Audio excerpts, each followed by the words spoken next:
श्री स्वामी समर्थ. नमस्ते सर्वांना. पुन्हा एकदा तुम्हा सर्वांचे माझ्या या नवीन ब्लॉगमध्ये स्वागत आहे. तर पहा, आज सोमवार आहे आणि मध्ये गुढीपाडव्यापासून 2-3 दिवस आमच्या मुलांना शाळेला सुट्टी होती. तर आज सोमवार आणि शाळा उघडली. तर पहा, आमचा दादा सकाळी सकाळी रेडी होऊन शाळेत जाण्यासाठी तयार झाला आहे. तर त्याला रोज शाळेतनं घेण्यासाठी बस येते आणि बसमध्येच तो जातो येतो. तर रोज सकाळी त्याची ही अशी धावपळ चालू असते आणि त्याच्याबरोबर माझीही सकाळ सकाळ अशीच धावपळ चालू असते. ज्या ज्या आयांची मुले सकाळी सकाळी लवकर शाळेत जातात त्यांच्या सर्वांचीच अशी दमछाती होती.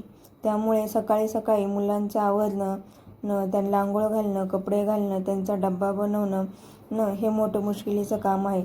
पण सवय लागून जाते आणि मुलं गेलं की घर कसं शांत शांत होतं. आमच्या दादाला सोडून मी घरी आले आणि लगेच चपात्या लाटायला घेतल्या. म्हटलं आधी चपात्या वगैरे लाटून घ्याव्या, भाजी वगैरे बनवून घ्यावी आणि म्हणजे आपली बाकीची कामे तर रोजच आहेत. कपडे धुवा, भांडे घासा, स्वयंपाक करा, फरची पुसा, ही कामे काही आपल्याला सुटत नाही. त्यामुळे म्हटलं आधी पोटाची व्यवस्था करून घ्यावी, म्हणजे भूक लागली की पटकन खाता येतं. आणि माझी दिदी ही सकाळी रोज 8 वाजता ट्युशनला जाते आणि ट्युशनमधून आली की तिला लगेच भूक लागते आणि ती जेवायला मागते. त्यामुळे रोज सकाळी मी आमच्या दादाला शाळेतून सोडून आले की पटकन स्वयंपाक करून घेते.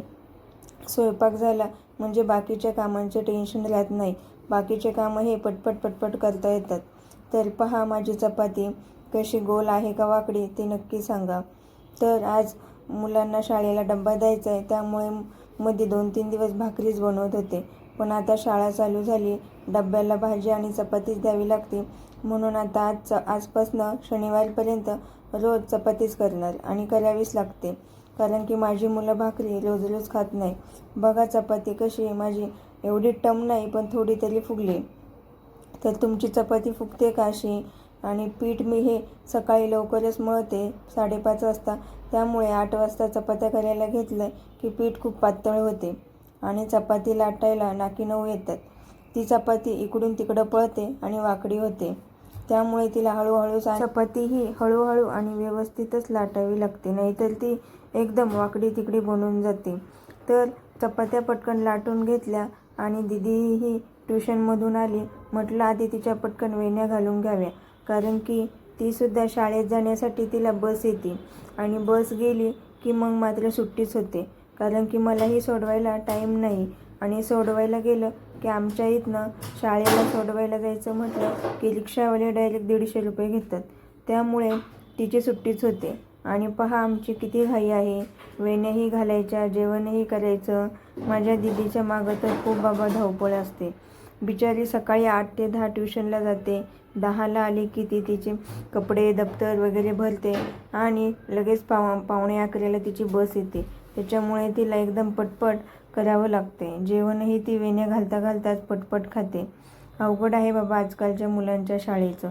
नाही तर आपल्या टायमाला 10 वाजता शाळा आणि 5ला सुटायची.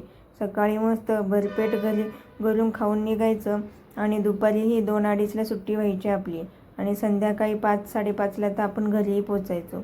आता माझी दिदी शाळेत चालली 11 वाजता आणि संध्याकाळी तिला यायला 6:30 वाजतात. बिचारी पूर्ण दमून भागून जाते. त्याच्यातच तिला म्हटलं अगं मला बाय तरी कर, तेव्हा तिने बाय केलं. दिदी गेली आणि 12:30ला आमचा दादा घरी आला. पहा, दादा आला आणि घरात गोंधळ चालू झाला. TV, phone.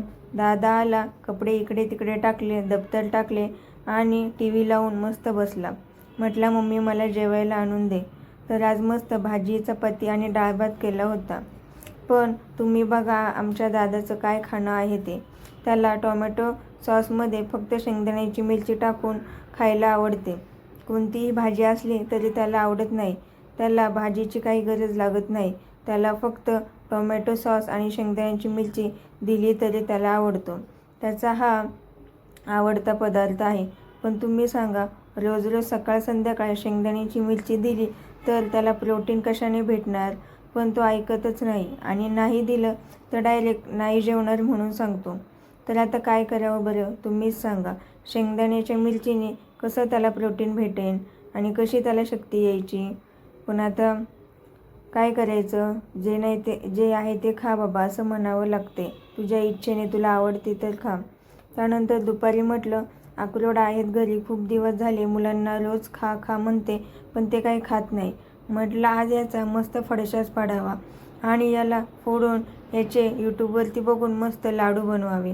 तर आमचा भाऊ म्हटला मम्मी तू काय एकटी फोडते, मीही येतो तुझ्या मदतीला. म्हटलं चल बाबा कोणीतरी येते आपल्या मदतीला.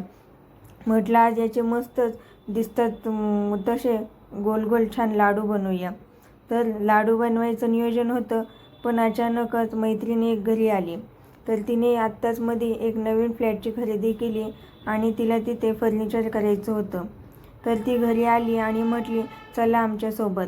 म्हटलं अहो खूप काम आहे घरात.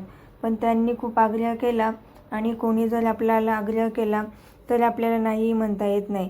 ती व्यक्ती एवढ्याला आपल्याला आवडीने चला म्हणते आपण नाही नाही म्हणायचं हेही पटत नाही. म्हणून म्हटलं चला. तर लाडूही कॅन्सल झाले. त्यानंतर आमच्या आहोंना टी शर्ट घ्यायचा होता. म्हटले चल आपण फर्निचरचं दुकानातलं काम झालं की टी शर्ट घ्यायला जाऊ. तर पहा एक टी शर्ट घ्यायचा होता, पण त्यांनी ट्रायल रूममध्ये जाऊन 5 ते 6 शर्ट ट्रायल करून पाहिले आणि शेवटी जो पहिल्यांदा घातला होता तोच सिलेक्ट केला. आता बाहेर गेलो, मुलं घरी होती. तर म्हटले बाहेरून घरी जाताना मुलांना काहीतरी आशा लागती की मम्मी पप्पा खायला घेऊन येतील. म्हटलं चला. मुलांना वडापाव घेऊन आले आणि संध्याकाळी मस्त जेवण वगैरे करून टेरेसवरती गेले. तर पहा रात्रीचा व्ह्यू किती छान दिसतोय. तर हा होता आज माझा आजचा ब्लॉग. तर तुम्हाला जर ब्लॉग आवडला तर नक्की सांगा आणि चॅनेलला सबस्क्राईब आणि लाईक करा. तर माझे व्हिडिओ तुम्हाला आवडत असतील तर मला सांगायला विसरू नका. आणि जर ब्लॉग करीत असताना मी माझ्याकडनं काही चुकलं किंवा